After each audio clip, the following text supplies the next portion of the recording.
Hello and welcome back. So the mood tracker app is finally done and we're doing some internal testing on it. So in this vlog, I want to show you the finished product and I want to walk you through how Testflight works, both from the perspective of a beta tester submitting feedback and from the administration side to see how that feedback comes in. But before we dive in, just in case you're brand new here, this is a raw and unscripted video series where I share the progress that our team is making towards building apps for profit.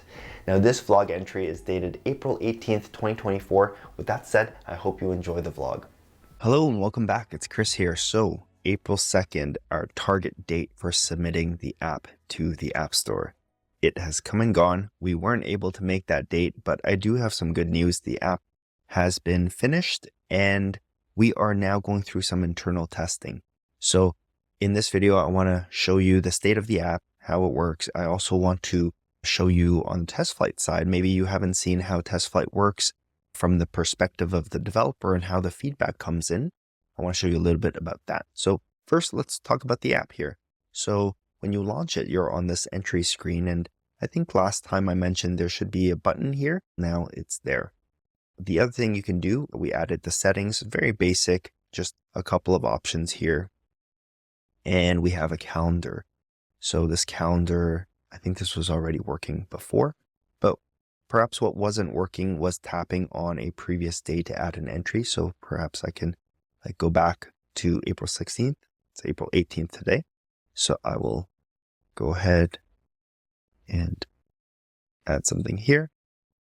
Maybe I decide that's enough. So I can go ahead and do that, save and exit. And I have an entry here. The other thing I can do is I can tap on an entry and I can edit something specific. So I can go that, it'll zoom me there, and then I can save that specific thing. And I can delete entries. So that's really good. And I can hit this button and log my mood for today. Now, that's basically it. It's a pretty simple app on its own, at least for this iteration. Now, what we've done is created the app listing on the App Store Connect. If you're not familiar, this is the portal where you manage all your apps and you create your App Store listing. So I just created one. I haven't filled out any of the information, but what I wanted to do was to use Testflight to send out the build to our internal team so that we can start collecting feedback on things to fix.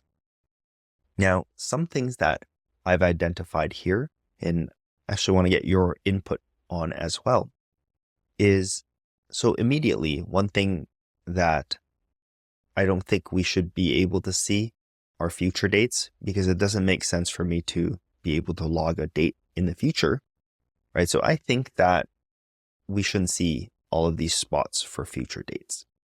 The other thing is I'm not sure about this scroll direction, right? So which one feels more natural to you? And this is a question you can answer in the comments below. Should the previous dates be on top or on the bottom?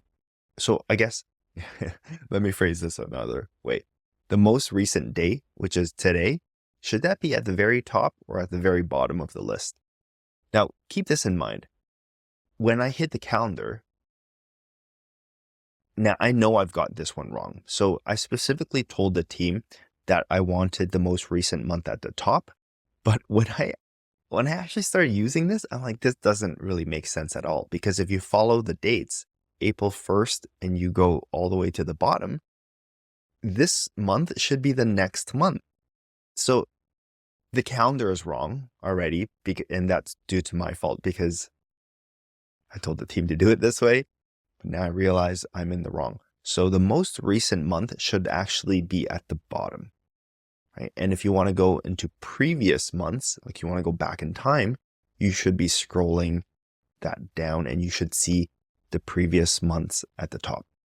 So keeping that in mind, now if we go back to the entry screen, what do you think? Should we follow that same direction so that it intuitively makes sense?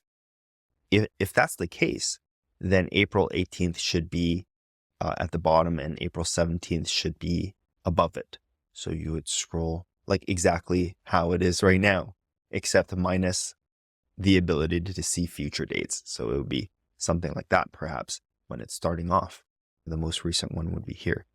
But in a list, the thing that I'm stuck on is like in a list, usually you want the primary one at the top, right? The thing that you want to see at the top. And you would probably be more interested in the recency. So to me in a list, it almost seems like the most recent date should be at the top. And then the previous dates would be at the trailing at the bottom. And you would have to scroll this way to see older dates. But then that's opposite of how this calendar works. So I don't know. What's your opinion here? The calendar, definitely, I'm already 100% sure how the calendar should work. Previous months should be at the top. Okay, but it's this entries list that I'm not quite certain what we should do, in which direction we should go. Some other things that I identified that we should fix are the filter. This is actually like a V2 thing. I think I wasn't clear on the fact that this shouldn't be in V1. But here, let me show you in Testflight how some of the feedback comes in. So when I send this out to the team, if you've never gone through this Testflight process before, I add people via email, then they get an email inviting them to test this beta build. Then they click the link and they have to install a Testflight app on their phone. And through that Testflight app, they can download this beta build that gets installed on the device. So when they're using the app, actually, let me just plug in my phone and I'll show you how this works. All right, so I've connected my phone. Let me open up a QuickTime player. And let me open up a new movie recording so I can show you the screen on my phone. So I'm going to go screen, phone. All right, there we go. Let me just move this to the center.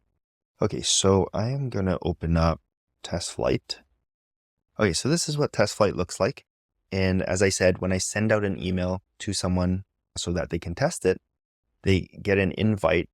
They launch that, they click that link to launch this Testflight app. If they don't have it, I'm sure it'll ask them to install it.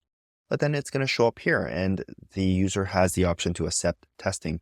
So then when they hit install, then it will appear on their device. So I'm going to go ahead and launch it. And you know what? This kind of looks, maybe the build that I am running on the simulator, it looks a little, it does look the same. So this is what it looks like with no entries. So how do I send feedback? Let me go on my phone and this is how you send feedback. So I take a screenshot of something. Let's say I see something I want to bug or crash or something. So there's the screenshot. I'm going to tap on the screenshot and then I can mark it up. I can circle something. Maybe this is wrong or this is wrong or that's wrong. And then I hit the arrow in the upper right. And then I can say, let us share beta feedback. That's what I want to do right there. Okay. And then I can say, it can give some details. Please fix. That's the most undescriptive feedback ever. Do not submit feedback like that. And then what happens is that on the admin side, I can see the screenshot from here. And I'm sure it'll show up in a second, but here's a sample. Let's see. So JC says, we should not use red for saving because it's not destructive. That is very true. Should not do that. It's great feedback. The other thing we can see are crashes. Now, here's the cool thing. Inside Xcode, you can also see this feedback. If you go to Window, you go to Organizer, I believe. Yeah, here it is. Under Feedback, you can see it here as well. So it's really cool. So that's where we're at right now. We are a little bit behind. I think we're getting there, and it's really exciting to see the app come together. Now, one thing that I would change in the future, and I've been thinking about how this journey has gone for the Mood Tracker app. I think I need to tighten the cycles. I think even though this was an MVP, it probably is still too many features. I think we should have prioritized launching this thing way sooner and maybe not have had as many options as we did, such as calendar screen, such as having all these different questions to be asked. I think, oh yeah, we should probably get rid of that scroll bar as well. So I'm going to share that feedback. Yeah, I think I would tighten up the cycle between having an idea and launching into the store. Because while we're able to build out a more robust app that had more functionality, it did take quite a while to do. And in that process, I have to admit that there was a lot of excitement and motivation on my part when I wanted to do this right from the beginning. But then as time went on, as more and more time went on, I started losing more and more of that excitement that I had. And I had the luxury of having our team work on this, which meant that it would progress no matter how I felt about it. But imagine if you are building something yourself, you're a solo dev, your productivity and your progress on the app has a lot to do with your mind and how you're thinking about it and how motivated you are. So I think by shortening the cycles, maybe this is a me thing, by shortening the cycles, you can keep that excitement up and launch something and then have the excitement of it being live on the App Store and having some users download it and give you feedback and having that back and forth that can carry your excitement into doing several iterations to improve the product and add features. Again, this is maybe a personal thing for me. I tend to be a person that jumps from thing to thing. I get really excited about something. I really want to work on it. I just like obsess about it almost. But then if I don't want to do something, it's hard for me to get myself to do it. And I've learned this about myself. So I try to find ways to mitigate that and to use it to my advantage rather than have it derail my projects. So anyways, that's a whole other tangent about learning about yourself and trying to turn your weaknesses into strengths and things like that. Anyways, that's enough for this vlog. Thank you so much for watching and sticking around on this journey. Hopefully the next time I record this, we would have done our internal testing. We've done that sprint and then have it finally polished and submitted. All right, I'll see you in the next vlog.